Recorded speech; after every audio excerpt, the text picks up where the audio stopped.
السلام علیکم ورحمۃ اللہ وبرکاتہ۔ یوکے کے شہر نیلسن سے اصغر علی صاحب نے سوال پوچھا ہے کہ درود پاک اور زبانی قرآن پاک کی تلاوت بغیر وضو کے کر سکتے ہیں، اور ان کے سوال کا دوسرا حصہ یہ ہے کہ چلتے پھرتے گلی بازاروں میں قرآن پاک پڑھنا جو یاد ہو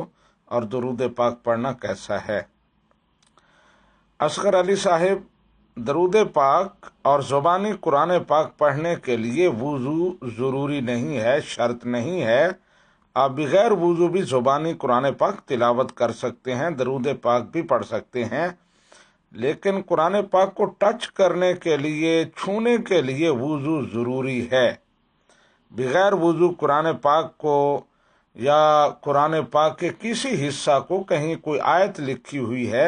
تو اس کو ہاتھ لگانا یہ جائز نہیں ہے۔ آپ کے سوال کا دوسرا حصہ کہ گلی بازاروں میں چلتے پھرتے قرآن پاک کی تلاوت کرنا، درود پاک پڑھنا، تو یہ اس چیز کے ساتھ مشروط ہے کہ جہاں آپ چل پھر رہے ہیں اگر ماحول صاف ستھرا ہے تو آپ قرآن پاک کی تلاوت کر سکتے ہیں، درود پاک پڑھ سکتے ہیں۔ لیکن اگر ایسی جگہ پر جہاں گندگی ہے، بدبو ہے، ماحول ناپسندیدہ ہے، تو وہاں قرآن پاک کی تلاوت سے پرہیز ہی بہتر ہے۔ جس طرح ٹوائلٹ کے اندر، باتھ کے اندر قرآن پاک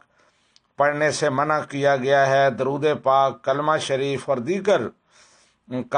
کلمات طیبات ان کے پڑھنے سے منع کیا گیا ہے،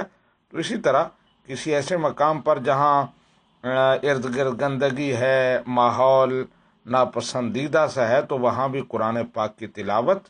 نہیں کرنی چاہیے۔